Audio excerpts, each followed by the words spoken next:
الحمد لله الذي لم يلد ولم يولد ولم يكن له كفوا أحد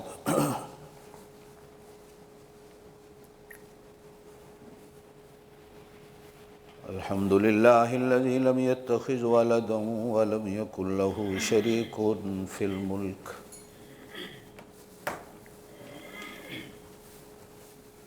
ولم يكن له ولي من الذل وكبره تكبيرا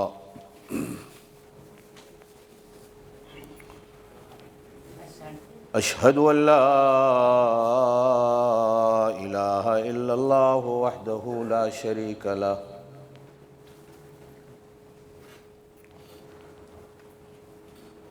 وأشهد أن سيدنا وسندنا ونبينا وإمامنا وشفيعنا محمدًا عبده ورسوله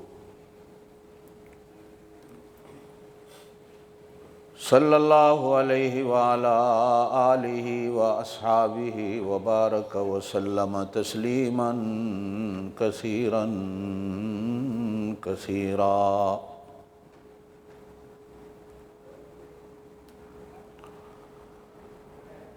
اما بعد اعوذ باللہ من الشیطان الرجیم بسم اللہ الرحمن الرحیم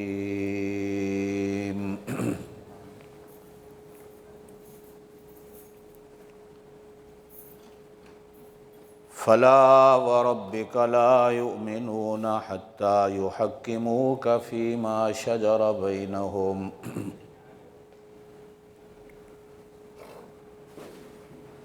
ثم لا يجدوا في أنفسهم حرجا مما قضيت ويسلموا تسليما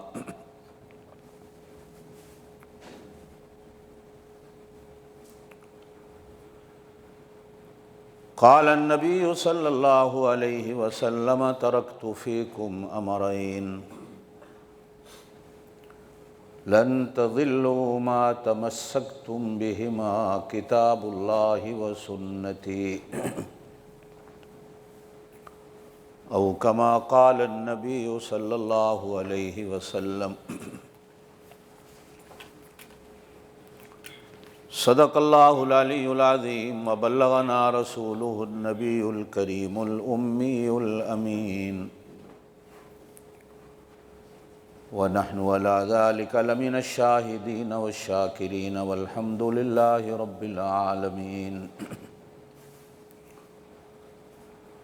اللہم صلی علی محمد وعلی آل محمد کما صلیت علی ابراہیم وعلی آل ابراہیم انکا حمید مجید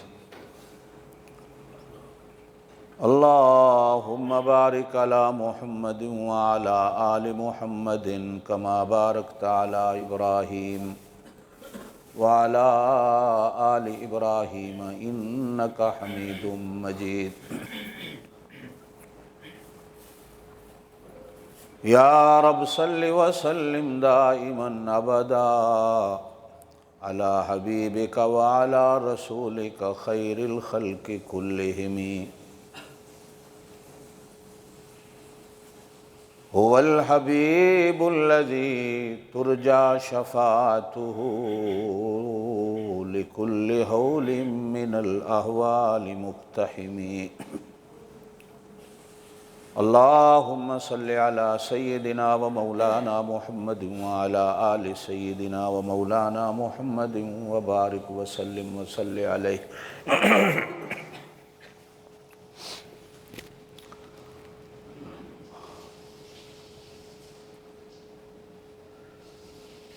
پورے کے پورے دین کا جو نچوڑ نکلتا ہے قرآن و سنت کے مطالعے کے بعد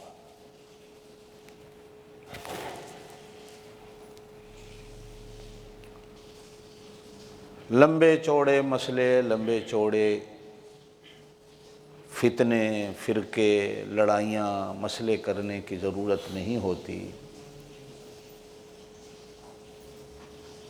بس اللہ ایک مطالبہ ہم سے کرتا ہے حالانکہ اس کی شان نہیں کہ وہ ہم سے مطالبہ کرے اس کی شان یہ ہے کہ ہمیں حکم کرے بڑا چھوٹے کو حکم کرتا، بڑا مطالبہ نہیں کرتا، چھوٹے مطالبہ کرتے۔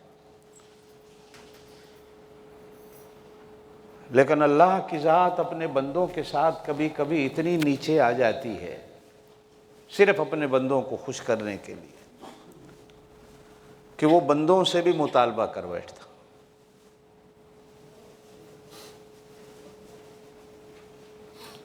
ایک اس کا مطالبہ یہ ہوتا ہے کہ میرے بن جاؤ، بس۔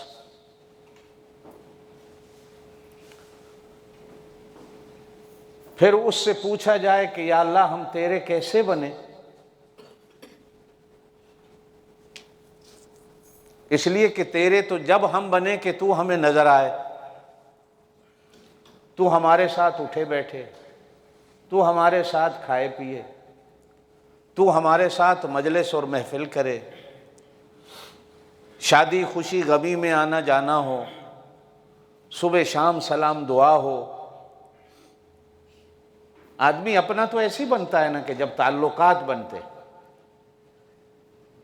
پھر جب اس سے پوچھا جاتا ہے کہ ہم تیرے کیسے بنے، ہم تو تیرے بندے ہیں،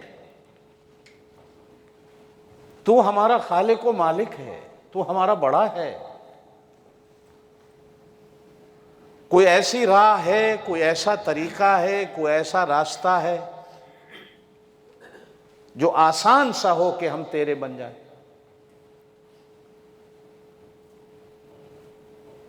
تو اللہ پاک قرآن ہی میں جواب دیتا ہے، کوئی مشکل نہیں۔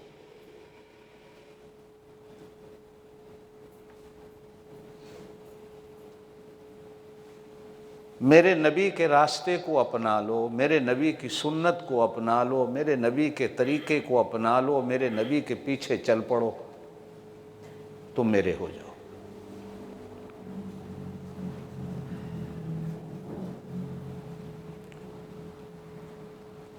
اور یاد رکھو، دنیا میں جب بھی کوئی میرا بنا ہے،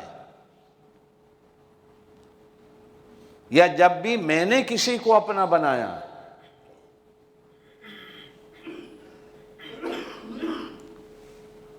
وہ لاکھ اللہ اللہ کی تسبیحاں پڑھتا رہے،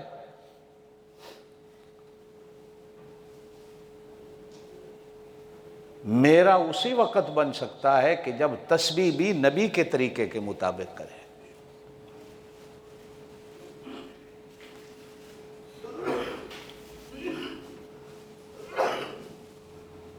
دوسرے لفظوں میں آپ یوں کہیں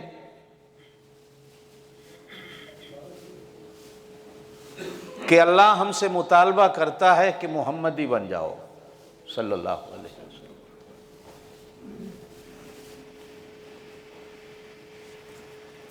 پھر میں اللہ سے اگر کہوں کہ زبان سے میں کہہ دوں میں محمدی ہوں تو کام بن جائے گا؟ کہا نہیں۔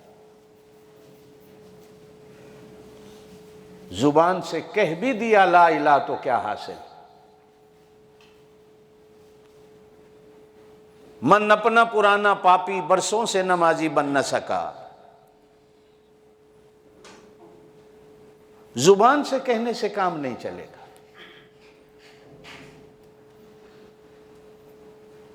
تیری آنکھ ایسی ہو، ایسے اٹھتی ہو، ایسے جھکتی ہو، ایسے پھرتی ہو، ایسے روتی ہو، ایسے ہنستی ہو، جیسے میرے محبوب کی آنکھ اٹھتی ہو، جیسے اس کی آنکھ دیکھتی ہو، جیسے اس کی آنکھ روتی ہو، تو پھر تیری آنکھ بھی محمدی کہلائے گی۔ زور سے کہہ دیں صلی اللہ علیہ وسلم۔ اگر تیری آنکھ کہیں اور میرے مصطفیٰ کی آنکھ کہیں اور، رشتہ نہیں بنے گا۔ دنیا میں بھی جب کسی سے رشتہ بناتے ہو تو بار بار اس سے کہتے ہو ذرا میری طرف دیکھنا،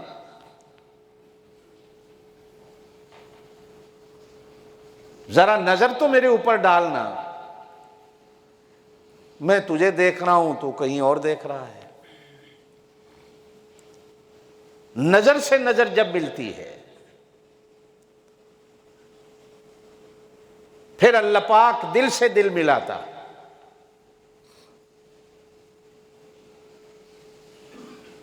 تیرے کان وہ سنے جو میرا محبوب سنتا ہو. تیرے کان وہاں اٹھیں جہاں میرے محبوب کے کان اٹھتے ہوں. تیرے کان وہاں بند ہو جائیں جہاں میرے نبی کے کان بند ہو گئے. تو اپنے کانوں سے وہ کام لے جو میرے محبوب نے اپنے کانوں سے کام لیا. تو کان میں جب کوئی بات پڑتی ہے وہ اندر اتر جاتی ہے، اور جب کان سے کوئی بات نکلتی ہے تو ہوا میں چلی جاتی ہے. اپنے کانوں کو حضور علیہ الصلوۃ والسلام کی سنت کے مطابق استعمال کر.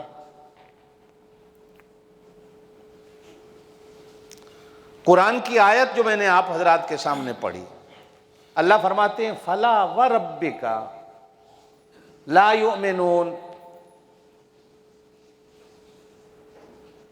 جب تک یہ تیری نہ مانے ہر ایک چیز میں، یہ مومن نہیں ہو سکتے.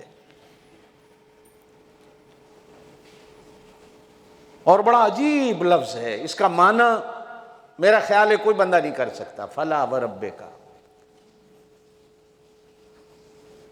پڑھنے میں تو بندہ پڑھ جاتا ہے، قسم ہے تیرے رب کی.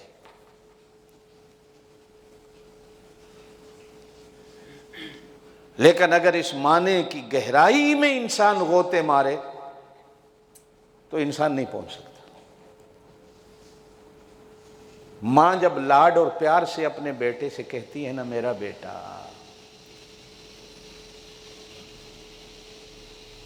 پڑھنے سے آپ نہیں سمجھیں گے، جب ماں کی ہونٹ سے یہ الفاظ نکلیں تو شاید آپ کو سمجھ آئے گی کہ میرا بیٹا کتنے پیار سے کہہ رہی ہے، اس کا مطلب کیا ہے.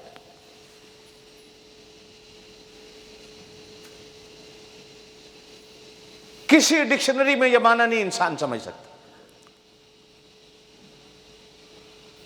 کہ اللہ اپنی قسم کھا کے کہے فلا وربک، قسم ہے تیرے رب کی، تیرے رب کی، تیرے رب کی. اللہ اپنے محبوب سے کہے گا، حالانکہ وہ سارے جہان کا رب ہے. لیکن یہ قسم کھا کر اپنا اور اپنے نبی کے ساتھ اللہ پاک ایسا رشتہ بنا رہا ہے اور ایسا ثابت کرنا چاہ رہا ہے جو ہے، اور جس رشتے میں کوئی شک نہیں. لا یؤمنون، یہ مومن نہیں ہو سکتے حتی یحکموک فیما شجر بینہم، جب تک یہ تیری مان کے نہ چلے. ہر کام میں ہم نے پڑھا لا الہ الا اللہ، زور سے کہہ لیں کلمہ محمد الرسول. لا الہ الا اللہ محمد الرسول. کیا مطلب ہے اس کا؟ میں اللہ کی مان کے چلوں گا، میں نبی کی مان کے چلوں گا.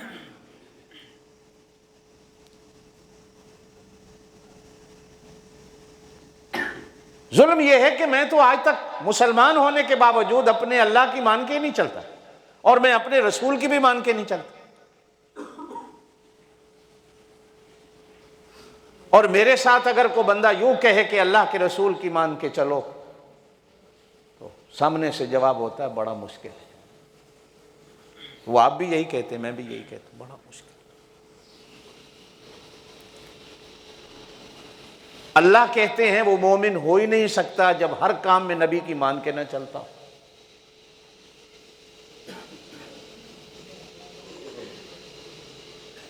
یہ زبان اللہ نے انسان کو بہت بڑی دولت دی.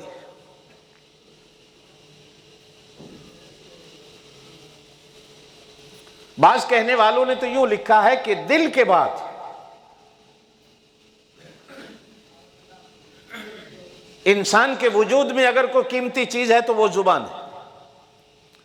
بعض یوں کہتے ہیں کہ دل کے بعد اگر انسان کے وجود میں کوئی قیمتی چیز ہے تو وہ آنکھ ہے. بعض یوں کہتے ہیں کہ دل کے بعد انسان کے وجود میں اگر کوئی قیمتی چیز ہے تو وہ دماغ ہے. لیکن اکثر اللہ والوں کا کہنا یہ ہے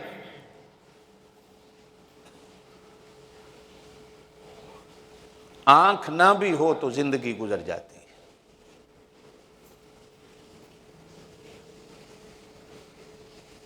اس لیے کہ زبان تو چل رہی ہے کہ میں اللہ کا شکر ادا کرتا رہوں۔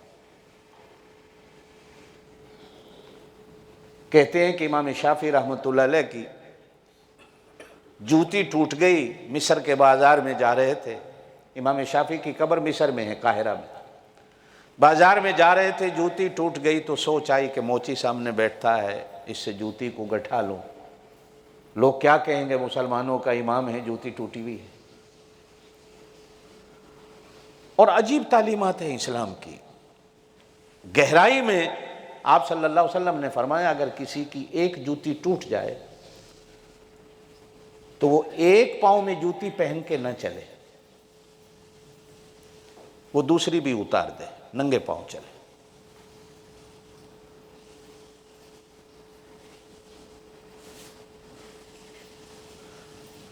اس میں کتنے راز ہیں، اللہ کے پاک نبی کا اس کے اندر کتنا بڑا سبق ہے، یہ ایک الگ چیز ہے۔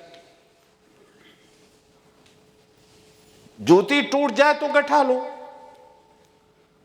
تو جب موچی کی طرف جا رہے تھے تو سامنے سے ایک ایسا آدمی بھی آ رہا تھا کہ جس کی دونوں ٹانگیں ہی نہیں تھیں،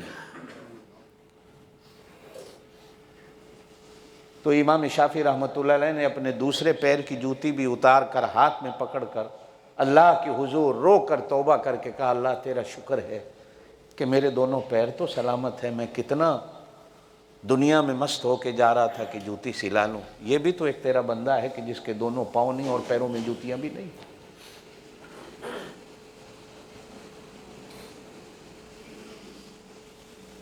کہتے ہیں کہ ایک آدمی اتنا بیمار تھا کہ سوائے زبان کے جسم کا کوئی وجود باقی نہیں، دل کی دھڑکنیں بھی تیز ہیں، دماغ بھی نہیں ہے، ہاتھ بھی نہیں ہے، پیر بھی نہیں ہے، بستر پہ پڑا ہے، پھر بھی زبان سے کہہ رہا ہے الحمدللہ الحمدللہ الحمدللہ الحمدللہ۔ ایک اللہ والے نیک آدمی اسے پوچھنے گئے تو حالت کو دیکھ کر کہا کہ تیرے پاس تو کچھ بھی نہیں، پھر بھی تو کہہ رہا ہے الحمدللہ، اللہ تیرا شکر ہے، اللہ تیرا شکر ہے۔ تو وہ بیمار بستر پہ پڑا ہوا کہتا ہے کچھ بھی نہیں، زبان تو ہے جو اللہ کی تعریف کر رہی ہے۔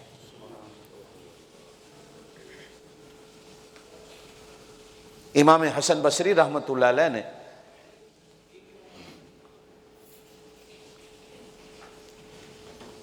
یہ حضور صلی اللہ علیہ وسلم کے گھروں میں کھیلتے رہے بچپن میں، حضور کی بیویوں کے حجروں میں عام آنا جانا تھا امام حسن بصری کا، ایسا پائے کا آدمی ہے۔ آپ صلی اللہ علیہ وسلم کے پردہ فرمانے کے بعد پیدا ہوئے، بچپن مدینے میں گزرا، آپ صلی اللہ علیہ وسلم کے گھروں میں کھیلتے رہے۔ قرآن کی ایک تفسیر ہے امام حسن بصری رحمۃ اللہ علیہ کی،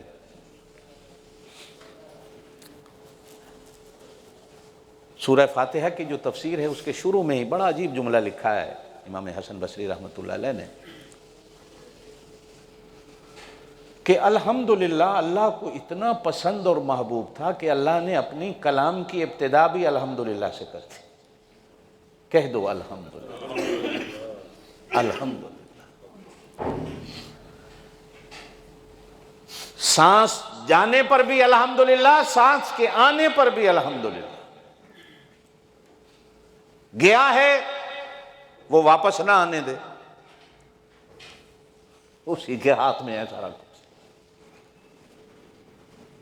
تو کہا کہ بھائی تیرے جسم کا تو کوئی حصہ باقی نہیں، پھر بھی بستر پہ پڑا کہہ رہا ہے الحمدللہ۔ کہا زبان تو سلامت ہے کہ میں اللہ کی تعریف اور اس کا شکر ادا کرتا رہوں۔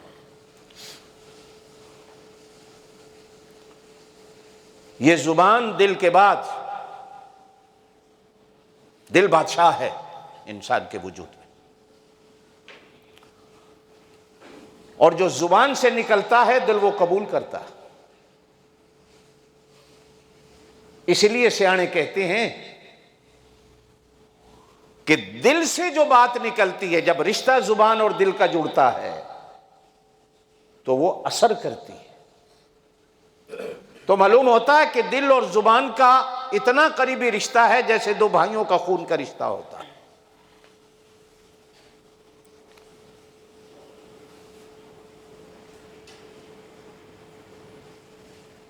اس کو بھی محمدی بنانا ہے، زور سے کہہ دیں صلی اللہ علیہ وسلم، میری زبان مسلمان ہو جائے، میں کہتا ہوں میں مسلمان ہوں، میری زبانی مسلمان نہیں.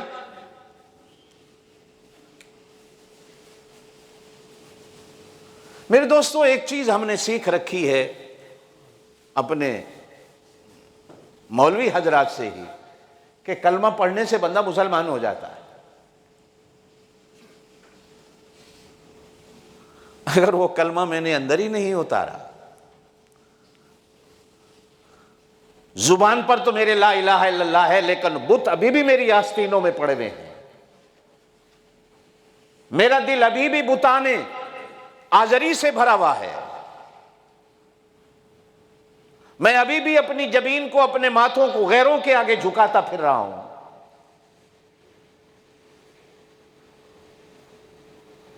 علماء نے لکھا ہے کلمے کے 2 حصے ہیں، کچھ 3 بھی لکھتے ہیں، لیکن عام طور پر یہی کہا جاتا ہے کلمے کے 2 حصے ہیں. لا الہ الا اللہ پڑھ لیں، محمد رسول اللہ.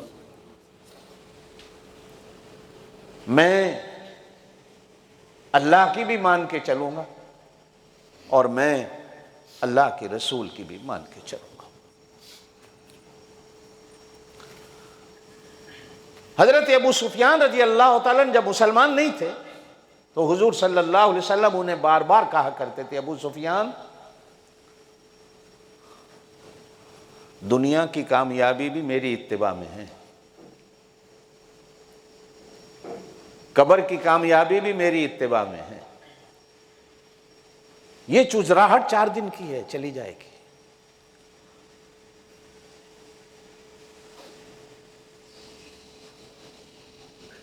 چودراہٹ سے زندگی کامیاب نہیں ہوتی. پیٹھ کے پیچھے ہر کوئی گالی دیتا ہے.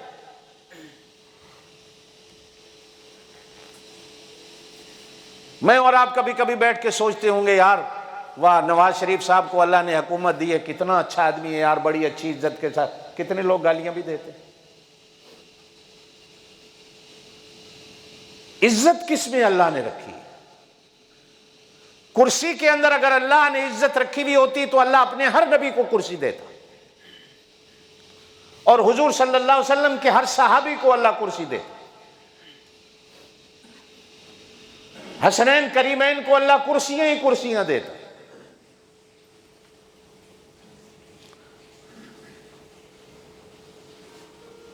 کمایا کمایا کمایا پھر کمایا، فیکٹریاں بنا لی، مکان بنا لیا، لیکن جب دنیا سے جاتا ہے تو مسجد کے کونے میں ایک پھٹا، ایک چارپائی پڑی ہوتی ہے، اسی پہ میت جاتی ہے. گھر بنانے کے لیے سال سال نقشے تیار ہوتے رہتے، ایسا ہو ایسا ہو ایسا ہو ایسا ہو، اور گھر بنانے پہ پھر کئی سال لگ جاتے ہیں.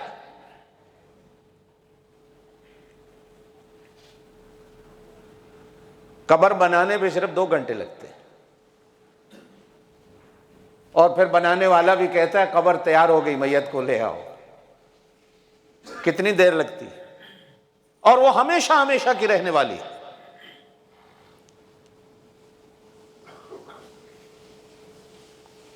کتنی مسحریاں، کتنے بیڈ نقشے دیکھ دیکھ کر میں گھر کے لیے پسند کر کے لے کے آتا ہوں، لیکن کبھی کبھی ان پہ ایک رات بھی لیٹنا نصیب نہیں ہوتا. مسجد میں کونے میں پڑے ہوئے ایک چارپائی پہ لیٹنا ہوتا ہے، اور لوگ کندھے پہ اٹھا کے قبرستان پہنچا دیتے. جس کے گھر میں کیڑا مچھر مکھی داخل نہیں ہو سکتی، پردے اور ایئر کنڈیشن اور دوائیں چھڑک چھڑک کر وقت گزرتا ہے، وہی انسان کیڑوں مکوڑوں کے حوالے کر دیا جاتا ہے.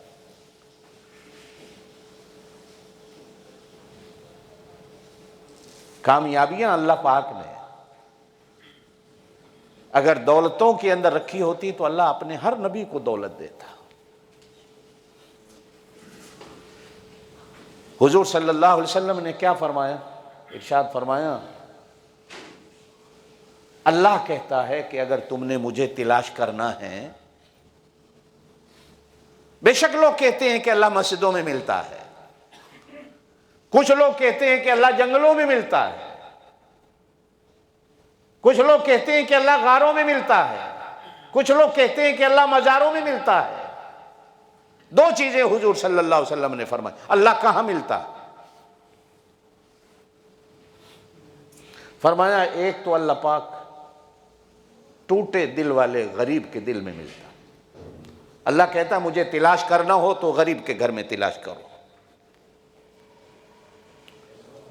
اور ایک اور حدیث میں حضور صلی اللہ علیہ وسلم نے بڑی عجیب بات کہی، فرمایا قیامت کے دن سب سے پہلے جن کے لیے حضور صلی اللہ علیہ وسلم جنت کے دروازے کھلائیں گے، جانتے ہو وہ کون ہوں گے؟ فرمایا وہ لوگ ہوں گے جن کے لیے دنیا میں لوگ دروازے نہیں کھولتے۔ کوئی مانگنے والا ہے، کوئی چندہ مانگنے والا آیا، کہہ دو صاحب گھر میں نہیں ہے، جن کے لیے تم دروازے دنیا میں نہیں کھولتے ہو، قیامت کے دن سب سے پہلے اللہ ان کے لیے جنت کے دروازے کھولائے۔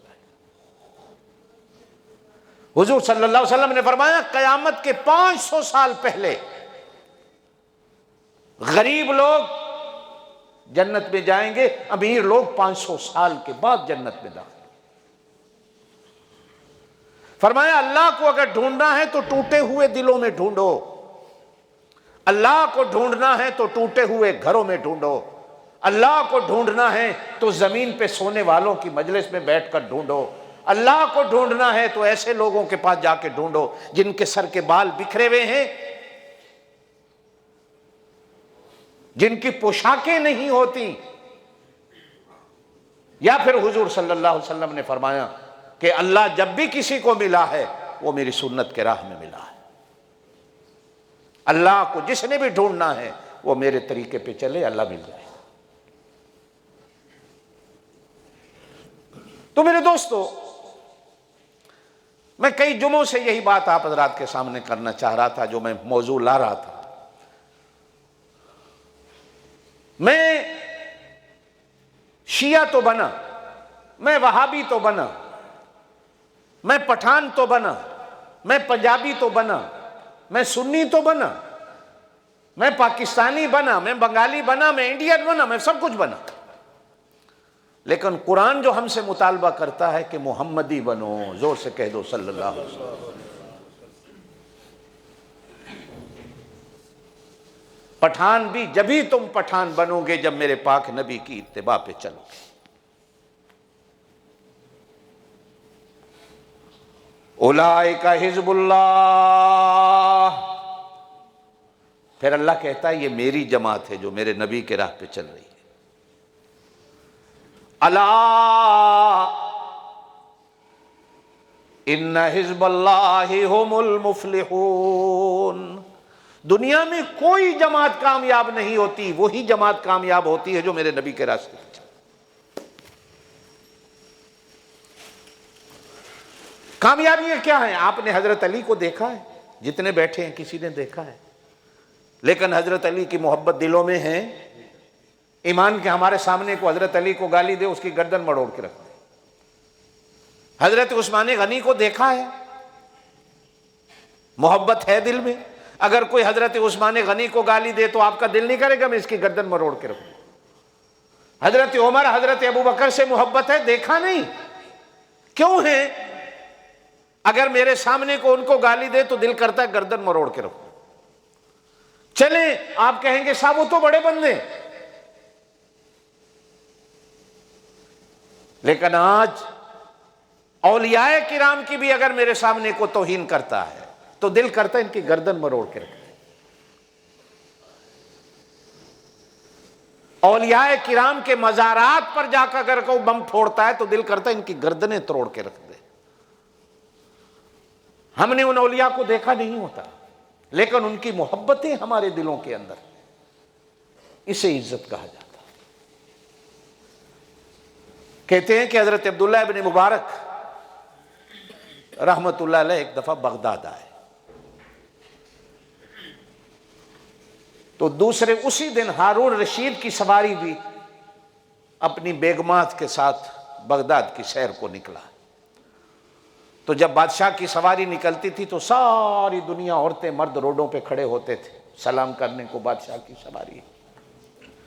بادشاہ کی سواری نکلی بم ہے فوج کے پولیس کے، لیکن عوام کا ایک آدمی بھی سڑک پہ نہیں، سنسان جیسے کو ہڑتال ہے۔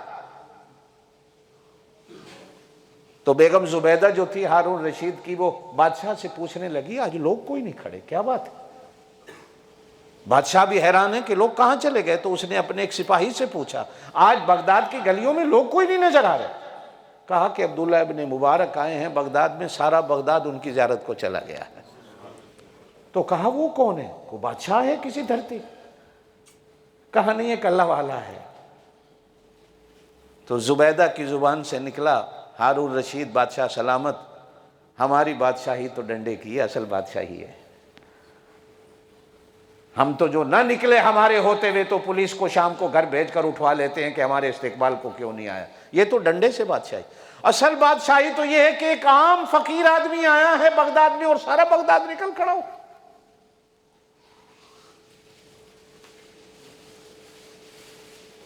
میرے دوستو، عزتیں اللہ پاک نے جن چیزوں کے پیچھے ہم پڑے ہوئے ہیں، اللہ نے ان میں عزتیں نہیں رکھی ہوئی۔ آج میں بھی عزت کو ڈھونڈتا ہوں، آپ بھی عزت کو ڈھونڈتے ہو، یہ بھی عزت کو مجھے عزت مل جائے۔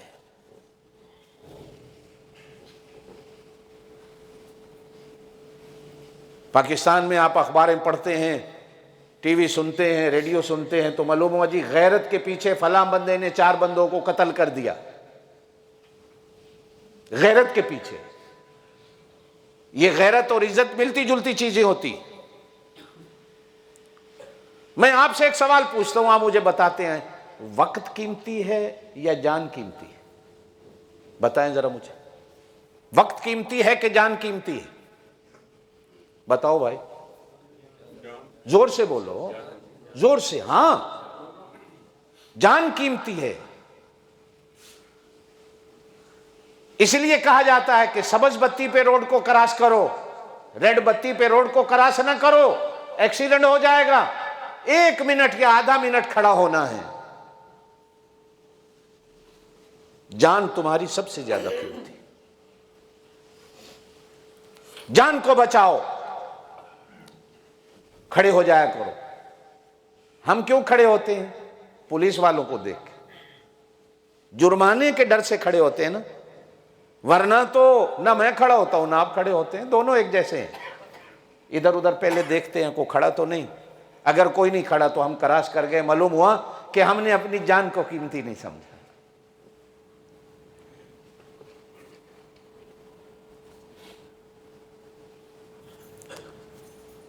جان قیمتی ہے کہ ایمان؟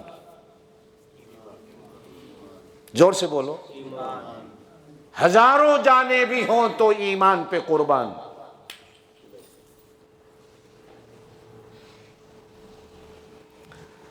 مجھ سے میرا ایمان میری جان مانگے تو میں 1000 جانیں قربان کر دوں۔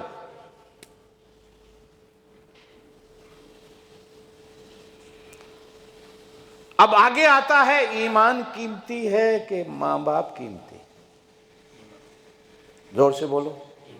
ہاں ہاں بولو نا۔ قُلْ إِنْ كَانَ آبَاؤُكُمْ وَأَبْنَاؤُكُمْ وَإِخْوَانُكُمْ وَأَزْوَاجُكُمْ وَعَشِيرَتُكُمْ وَأَمْوَالٌ اقْتَرَفْتُمُوهَا وَتِجَارَةٌ تَخْشَوْنَ كَسَادَهَا وَمَسَاكِنُ تَرْضَوْنَهَا أَحَبَّ إِلَيْكُمْ مِنَ اللَّهِ وَرَسُولِهِ۔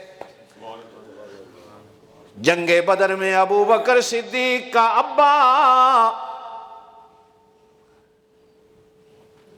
خود کہتے ہیں کتنی بار میری تلوار کے نیچے ابو بکر آیا لیکن بیٹا سمجھ کے چھوڑ دیا۔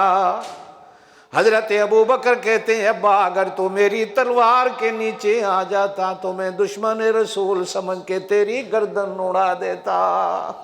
یہ ہے ایمان۔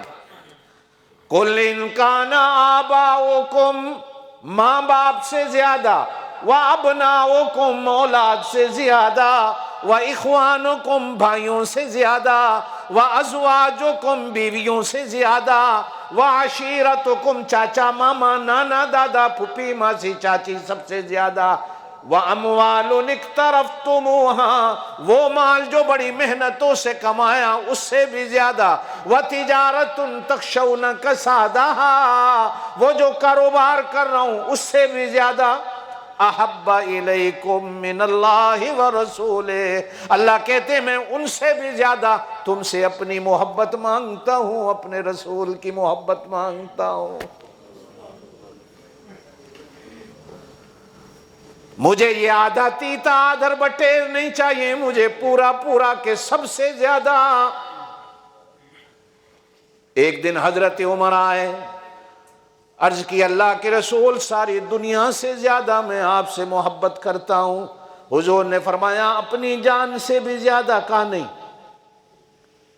کہا پھر تیرا ایمان پورا نہیں۔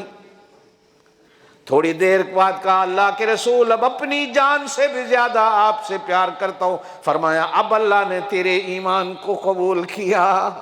احب الیکم، اللہ کہتے میں تم سے اپنی محبت مانگتا ہوں۔ اللہ میاں تو ہم سے محبت کیوں مانگتا ہے؟ یہ بھی قرآن کہتا ہے 11ویں سپارے کا 3 رکوع، فرمایا ان اللہ اشترى من المؤمنین انفسهم واموالهم بان لهم الجنہ، محبت اس لیے مانگتا ہوں کہ میں تم سے سودا کر بیٹھو، محبت دے دو مجھ سے جنت لے لو۔ ایک دن انصار آئے حضور صلی اللہ علیہ وسلم کے پاس، مدینے کے رہنے والے انصاری، مکے سے جانے والے مہاجر تھے، مدینے والے انصار تھے۔ ایک دن حضور ہاتھ اٹھا کے دعا کر رہے ہیں، اللہم اغفر للانصار، اللہ میرے انصار کو بخش دے، ان کے ماں باپ کو بخش دے، ان کے بچوں کو بخش دے، ان کے پوتوں کو بخش دے، ان کے لکڑ پوتوں کو بخش دے۔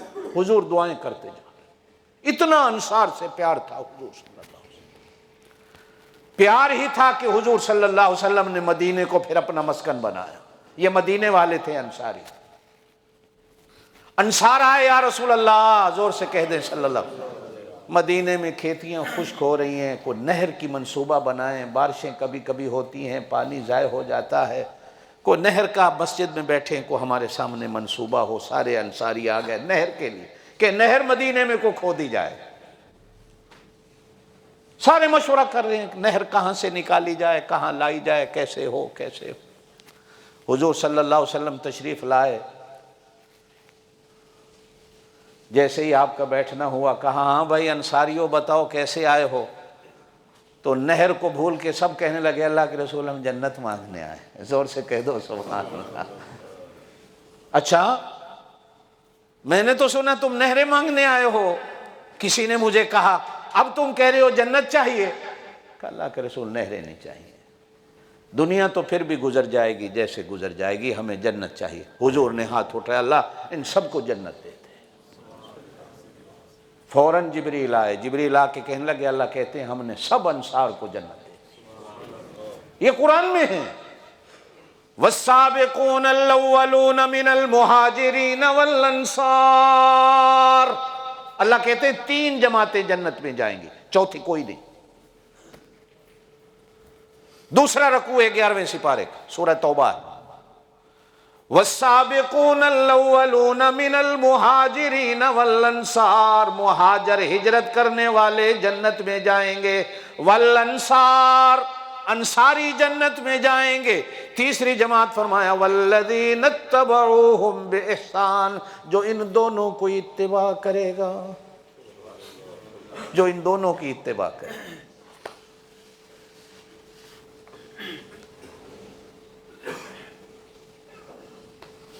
ہم ہیں اہل سنت والجماعت، زور سے کہو کیا ہیں؟ زور سے بولو۔ حضور صلی اللہ علیہ وسلم نے فرمایا میری امت میں 73 فرقے ہوں گے، 72 جہنم میں جائیں گے، 1 جنت میں جائے گا۔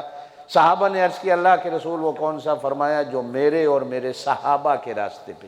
حضور نے صرف اپنا نام نہیں لیا کہ میرے راستے پہ چلے گا، کہا جو میرے صحابہ کے راستے پر بھی چلے۔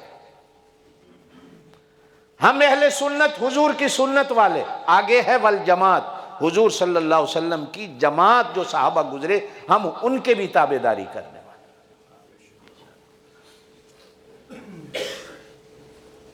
کبھی کبھی ہم سے دوست کہتے ہیں کہ بخشش کا راستہ صرف قرآن و حدیث ہے، میں کہتا ہوں نہیں،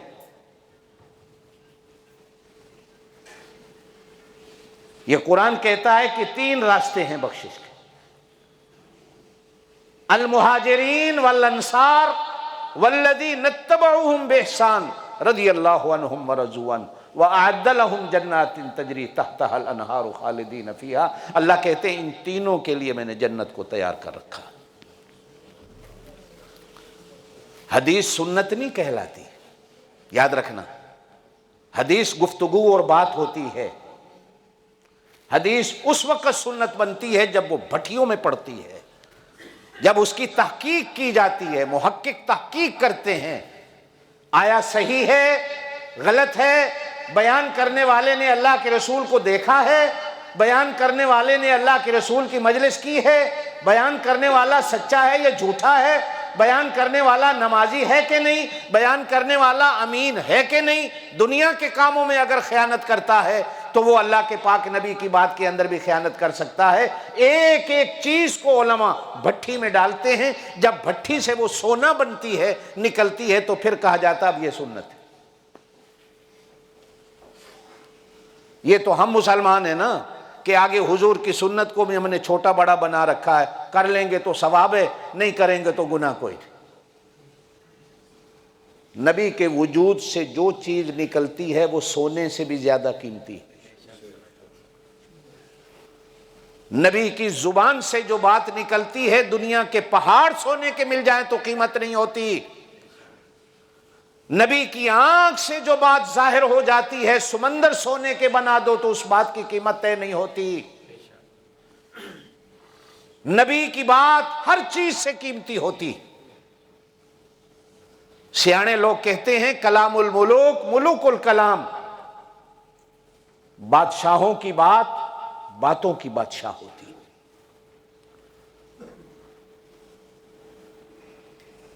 ہم نے یہ اپنے اللہ کو بادشاہ مانا ہے، کہو بے شک، ہم نے اپنے نبی کو بادشاہ مانا ہے، کہو بے شک، ہمارے لیے انہی کی باتیں بڑی ہیں۔ حضور صلی اللہ علیہ وسلم کہا کرتے تھے اللہ کی قسم ہے اس زبان سے آج تک جھوٹ سچ کے سوا کچھ نہیں نکلا، سچ ایک نور ہے، شاید چاند اور سورج کے اندر بھی اتنا نور نہیں ہوتا جو نبی کی زبان میں نور ہوتا ہے۔ حضرت عائشہ رضی اللہ تعالیٰ عنہ فرماتی ہے میں گھر میں سوئی میں دھاگا ڈال رہی تھی، دیوے کا تیل ختم ہو گیا، میں دھاگا نہیں ڈال سکی، حضور صلی اللہ علیہ وسلم اچانک جو کمرے میں تشریف لائے تو میرا کمرہ دیے کی روشنی سے بھی زیادہ روشن ہو گیا، میں نے دھاگا سوئی کے اندر ڈال لیا۔ حضور صلی اللہ علیہ وسلم نے مجھے دیکھا تو مسکرا پڑے، کہا عائشہ پریشان ہو رہی تھی، نبی بولتا ہے تو نور ہوتا ہے، نبی آتا ہے تو نور ہوتا ہے۔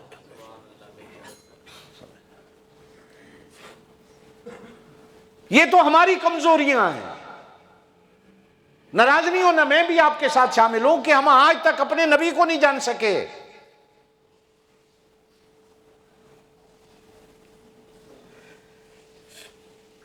عَفَ اللَّهُ عَنْكَ لِمَا أَذِنْتَ لَهُمْ، عجیب لفظ ہے سورہ توبہ کا۔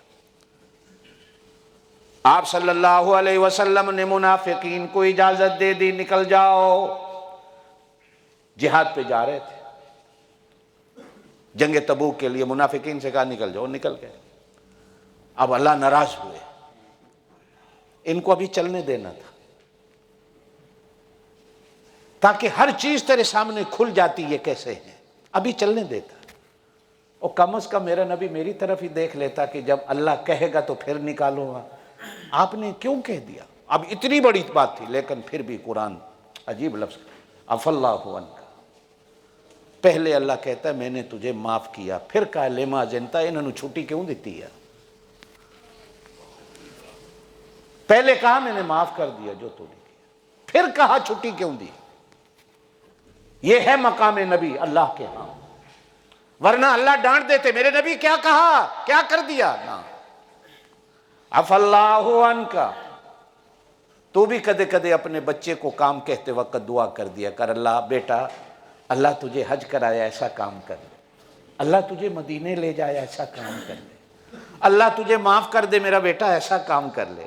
یا کبھی ایسا کہہ دیا کر، اللہ تجھے معاف کر دے تو نے ایسا کام کیوں کیا۔ ماں بھی کہتی ہے اللہ کرے باہر جائیں تیریاں ٹنگاں ٹوٹ جان، باہر جائیں شالا تیری موت دی خبر آئے، اور جب موت کی خبر آتی ہے وہی ماں رونے بیٹھ جاتی، بد دعا خود دے رہی ہوتی، شالا باہر جائیں تے تیرے جنازے دی خبر آئے۔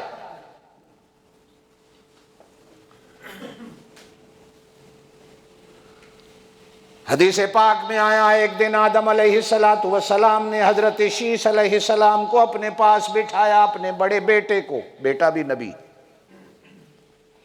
حضور علیہ السلام کا جو رشتہ آدم علیہ السلام تک جاتا ہے وہ حضرت شیش کے واسطے سے جاتا ہے۔ یہ بڑے بیٹے تھے حضرت آدم علیہ السلام کے، یہ بھی نبی تھے۔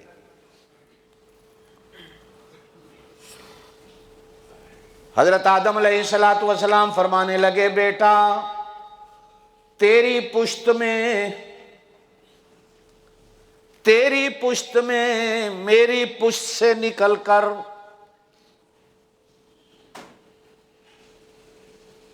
ایک امانت چلی گئی، میرا اتنا خیال نہ کریو جتنا اس امانت کا خیال کرنا ہے۔ ابا جی وہ کون سی امانت ہے؟ کہا محمد الرسول اللہ۔ زور سے کہہ دیں صلی اللہ، زور سے کہہ دو۔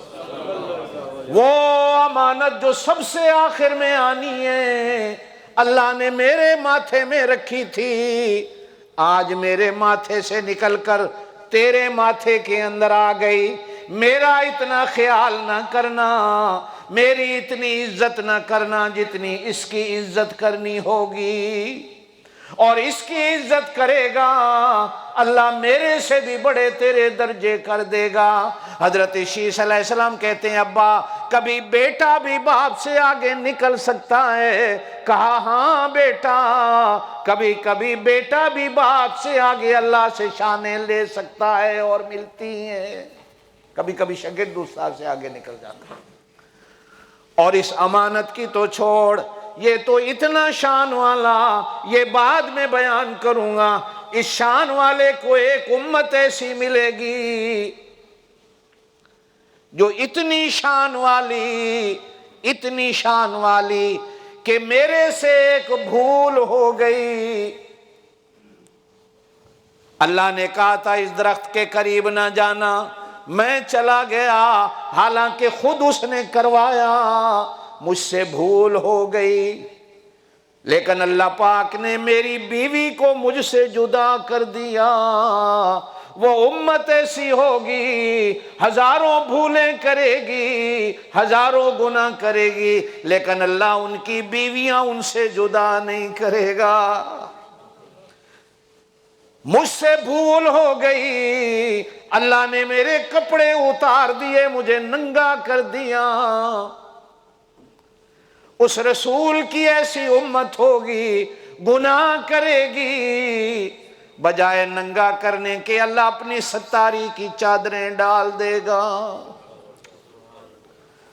اے میرا بیٹا وہ ایسی امت ہوگی، مجھ سے بھول ہو گئی، لیکن اللہ نے تورات میں بھی میرا قصہ بیان کر دیا، انجیل میں بھی میرا قصہ بیان کر دیا، تورات والوں کے سامنے بھی مجھے ننگا کر دیا، قرآن میں بھی میرا قصہ بیان ہو جائے گا، اس امت کے سامنے بھی میری کہانیاں آئیں گی۔ یہ جو تیرے ماتھے میں امانت آئی محمد الرسول اللہ، زور سے کہہ دیں صلی اللہ علیہ وسلم، الف الف مرہ بعدد کل ذرہ، اللہ ہر درخت کے پتوں سے زیادہ تیرے پاک نبی پر درود و سلام، زور سے پڑھیں صلی اللہ علیہ وسلم، سلام اس پر کہ جس نے بے کسوں کی دستگیری کی، کہہ دو سبحان اللہ، سلام اس پر کہ جس نے بے کسوں کی دستگیری کی، سلام اس پر کہ جس نے بادشاہی میں بھی فقیری کی، سلام اس پر کہ جس کے گھر میں چاندی تھی نہ سونا تھا۔ 1000 بار سلام کہو، کروڑوں بار سلام کہو صلی اللہ ہو۔ سلام اس پر کہ جس کے گھر میں چاندی تھی نہ سونا تھا، سلام اس پر کہ ٹوٹا بوریا جس کا بچھونا تھا، سلام اس پر چاند جس کا کھلونا تھا۔ یوں کر دے تو ایسے ہو جائے، یوں کر دے تو وہ جڑ جائے، سلام اس پر کہ چاند جس کا کھلونا تھا، سلام اس پر کہ فرش زمین جس کا بچھونا تھا۔ زور سے کہہ دو صلی اللہ علیہ وسلم۔ اللہ پاک نے پرانی امتوں کے سامنے مجھے ننگا کر دیا، لیکن وہ جو تیرے ماتھے میں امانت آئی اس کی امت گناہ کرے گی، اللہ پاک نے ان کے لیے توبہ کا دروازہ موت تک کھلا رکھا ہوگا۔ جب بھی کوئی توبہ کرے گا اللہ پاک اسے معاف کر دیں گے۔ کیا مقام تیرے پاک نبی کا۔ ابراہیم علیہ السلام قرآن کے اندر آتا ہے، دعا کرتے ہیں، اللہ وَلَا تُخْزِنِي یوم یبعثون، قیامت کے دن مجھے رسوا نہ کرنا۔ کون دعا مانگ رہا ہے؟ کہو ابراہیم علیہ السلام، اللہ مجھے قیامت کے دن رسوا نہ کرنا۔ اللہ کہتے ہیں میرا خلیل کیسے؟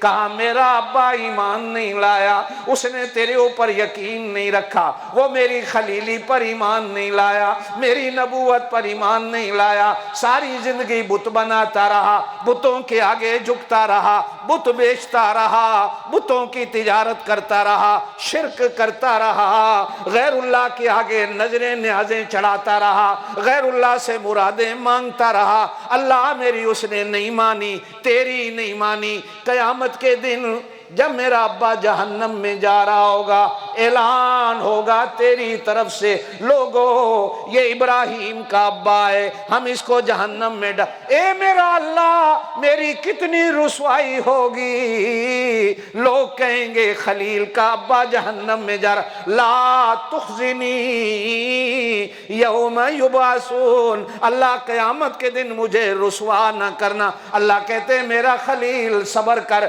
میں اپنوں کو دنیا میں رسوا نہیں ہونے دیتا، آخرت میں بھی رسوا نہیں ہونے۔ اللہ میاں کیا کرے گا؟ کہا جب تیرے ابے کو جہنم میں ڈالنے کا وقت آئے گا، ایک زمین پہ رینگنے والا بچھو بنا دوں گا، بچھو بھی ایسا بناؤں گا، گارا چڑھا دوں گا، سیمٹ لگا دوں گا، کالا سیاہ کر دوں گا، زمین پہ رینگتا ہوا جہنم میں ڈال دوں گا۔ مجھے پتا ہوگا تیرا ابا ہے، میں جبریل کو بھی نہیں خبر ہونے دوں گا کہ تیرا ابا جہنم میں جا رہا ہے۔ لا تخزنی، ابراہیم دعائیں مانگتا ہے، اللہ مجھے قیامت کے دن رسوا نہ کرنا۔ جب تیرے نبی کا نمبر آیا، جب میرے نبی کا نمبر آیا، جب سارے جہان کے نبی کا نمبر آیا، اللہ خود کہتے ہیں یوم لا یخزی اللہ النبی، اے میرے نبی قیامت کے دن اللہ تجھے رسوا ہونے نہیں دے گا۔ وہ دعائیں مانگتے ہیں، یہاں اللہ خود اعلان کرتے ہیں، اور ساتھ قربان جاؤں اللہ کے، اللہ کہتے ہیں صرف اپنے نبی کو نہیں، یوم لا یخزی اللہ النبی والذین آمنوا معہ، جو میرے نبی پر ایمان لائیں گے ان کو بھی قیامت کے دن رسوا نہیں ہونے دوں گا۔ اللہ پاک نے کہا موسیٰ طور پہاڑ پہ آ، تیرے سے بات کرنی ہے۔ حضرت موسیٰ دوڑے جا رہے ہیں، دوڑ دوڑ کے سانس پھولا ہوا، پسینے آ گئے۔ اللہ نے کہا موسیٰ دوڑ کے کیوں آیا؟ فَلَعَلَّكَ تَرْضَىٰ، قرآن کہتا ہے سورہ طٰہٰ 16ویں سپارے میں، اللہ میں دوڑ کے اس لیے آیا ہوں تو راضی ہو جائے۔ میں دوڑ کے اس لیے آیا ہوں، میں نے سانس نہیں لی، میں نے راستے میں ٹھنڈا پانی نہیں پیا، میں نے شربت نہیں پیا، میں نے دودھ سوڈے نہیں پیے، میں نے 7 اپ اور کوکے کولے کی بوتلیں نہیں پی، میں نے ٹھنڈے پانی جوس والے بوتلوں والے فریج والے نہیں پیے، بھاگتا ہوں آیا ہوں۔ کیوں آیا ہے؟ کہا اللہ تاکہ تو راضی ہو جائے۔ یہاں موسیٰ کہتے ہیں تاکہ تو راضی ہو جائے۔ تیرے نبی کا مقام قرآن کہتا ہے، تیرے نبی کو کہنا نہیں پڑا، اللہ خود کہتے ہیں وَلَسَوْفَ يُعْطِيكَ رَبُّكَ فَتَرْضَىٰ، میرا محبوب تینوں میں اتنا دیاں گا، اتنا دیاں گا، اتنا دیاں گا، جب تک تو نہیں کہیں گا بس کر، اس وقت تک میں دین دی بس نہیں کراں گا۔ کیا مقام ہے تیرے نبی کا، کبھی بیٹھ کے سوچا کر۔ کہا اے میرا بیٹا، وہ ایسی امت ہوگی گناہ کرے گی، اللہ چادر ڈال دے گا۔ حدیث میں آتا ہے پرانی امتیں گناہ کرتی تھیں، جس نے رات کو گناہ کیا دروازے پہ رات کو فرشتے آ کر لکھ دیتے تھے رات اس نے زنا کیا، رات اس نے شراب پی، رات اس نے چوری کر لی۔ صبح ہر کوئی اٹھتا گلی میں جانے والا دروازے پہ پڑھتا تھا رات اس نے زنا کیا ہے۔ تیرا میرا نمبر آیا، اللہ پاک نے ایسی ستاری کی چادر ڈالی۔ حدیث میں آتا ہے جب قیامت کا دن آئے گا، حضور صلی اللہ علیہ وسلم کو اللہ کہیں گے میرا نبی تنہائی میں تیری امت کا حساب لوں گا۔ اللہ تنہائی میں کیوں لے گا؟ کہا میرا محبوب کہیں تو رسوا نہ ہو جائے۔ چادر ستاری کی میرے اللہ نے ڈال دی۔ کبھی اپنے امتی ہونے پہ غور کرنا کہ بن مانگے گھر بیٹھے مفت میں اللہ پاک نے حضور کا امتی بنا دیا، اور پھر تو کہے جی بڑا مشکل ہے، میں حضور کی مان کے کیسے چلوں، تو عزت کیسے ملے گی؟ فرمایا جب قیامت کا دن آئے گا، آواز لگائی جائے گی فرشتوں کی طرف سے، این حمادون لواء الحمد بیدی، حضور فرماتے ہیں حمد کا جھنڈا میرے ہاتھ میں ہوگا۔ این حمادون، اللہ کی تعریف کرنے والے کہاں ہیں؟ میری امت والے کھڑے ہو جائیں گے، اللہ کہیں گے میرا محبوب ذرا اپنی امت کو ایک طرف لے کے چلو۔ حضور فرماتے ہیں میں لے کے چلوں گا، جہان کا جہان میرے پیچھے ہوگا، جہان کا۔ پوچھنے والے نے پوچھا یا رسول اللہ اپنی امت کو پہچانیں گے کیسے؟ کہا کہ میری امت کے ماتھے چمکتے ہوں گے، میرے امت کے بازو چمکتے ہوں گے، میری امت کے پیر چمکتے ہوں گے، میری امت کی گردنیں چمکتی ہوں گی، میری امت کے کان چمکتے ہوں گے۔ کیسے یا رسول اللہ؟ زور سے کہہ دو صلی اللہ ہو، زور سے کہہ دو صلی اللہ۔ اللہ میاں مرتے دم تک کہتا رہوں صلی اللہ علیہ وسلم، صلی اللہ علیہ وسلم، صلی اللہ علیہ وسلم۔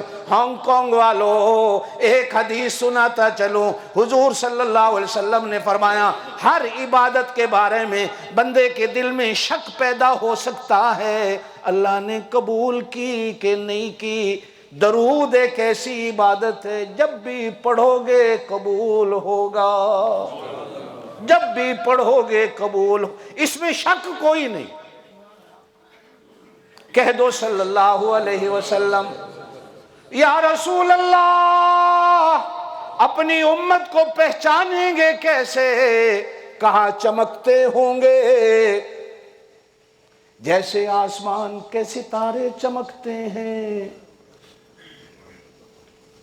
وضو میں جس نے منہ دھویا اس کا منہ چمکے گا، جس نے بازو دھوئے بازو چمکیں گے، جس نے گردن کا مسح کیا گردن چمکے گی، جس نے پیر دھوئے پیر چمکیں گے، جس نے کلی کی منہ چمکے گا، جس نے ناک میں پانی ڈالا ناک سے چمک کے لشکارے اٹھیں گے۔ میں پہچان لوں گا میری امت. تو جس نے کدے وضو ہی نہ کی تو ہوئے گا او عید بقرعید بھی بڑی اوکھی ہے. تو جنازیاں ویلے بھی ایسے ہی کھڑے ہو گئے. نماز ایسی چیز ہے جو قیامت کے دن تیری پہچان کرا دے گی. حضور صلی اللہ علیہ وسلم تیرے وضو سے تجھے پہچانیں گے. خوب اچھی طرح دھویا کرو. ماں ساس اپنی بیٹی یا بہو کو گلاس دے کہ بیٹا اس کو دھو کے لاؤ، اور وہ جائے ٹوٹی سے کھنگال کے لے آئے. اب ساس اور ماں کہے کہ بیٹا میں نے تو کہا تھا دھو کے لا، یہ کہے اماں جی میں تو دھو کے لے آئی ہیں، اور وہ سامنے سے کہے کہ بیٹا یہ دھونا نہیں ہوتا، یہ تو کھنگالنا ہوتا ہے. اب بہو کہتی ہے میری ساس مجھے بار بار چکر لگواتی ہے، مجھ سے برتن دھلاتی ہے، مجھ سے کام کراتی ہے، یہ کرتی ہے وہ کرتی ہے. اب بہو سچی ہے یا ساس سچی ہے؟ بھائی دھونا اور ہوتا ہے، کھنگالنا اور ہوتا ہے. آپ اور میں وضو کرتے ہیں ہاتھ پاؤں کھنگال کے آ جاتے ہیں. دھونا. اور قرآن جو نماز پڑھنے کا بھی کہتا ہے وہ پڑھنے کا نہیں کہتا، قرآن کہتا ہے نماز کو قائم کرو.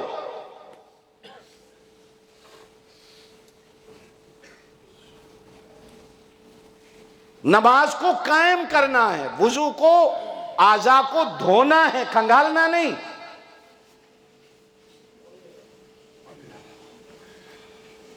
آج کے بعد وضو میں اچھی طرح اعضاء کو دھویا کرو گے نا. کھنگالنے نہیں، دھونے ہیں اچھی طرح دھونے. یہ آپ صلی اللہ علیہ وسلم نے فرمایا بندے کے ناک میں شیطان گھس جاتا ہے.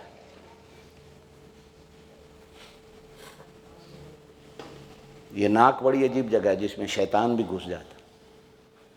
اس لیے جب کو بندہ کسی کو کہے نا شادی بیاہ پہ یار یہ گانے نہیں بجانے ہیں، ناچ نہیں کروانا، خسرے نہیں نچوانے، تو کہتے ہیں جی میری نک نہیں رہے گی. یہ شیطان اندر بڑھیا ہوں.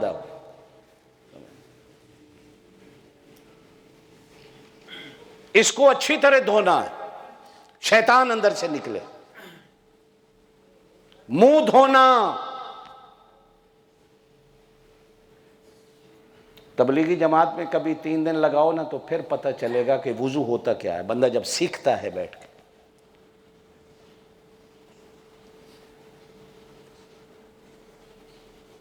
کچھ نکلو گے جماعت میں، دین سیکھو بھائی، دین سیکھو، محمدی بن جاؤ. قیامت والے دن انشاءاللہ جب تمہارے ماتھے پہ لکھا ہو محمدی ہیں، اللہ پوچھے گا بھی نہیں، بغیر حساب کے جنت میں داخل کر دے گا. بس ہر کام میں سوچو، مشکل ہے لیکن تھوڑی محنت کرنی ہے کہ اللہ حضور صلی اللہ علیہ وسلم کی سنتوں کے مطابق ہمیں زندگی گزارنے کی توفیق دے دے. سبحان ربک رب العزت عما یصفون وسلام علی المرسلین والحمد للہ رب العالمین.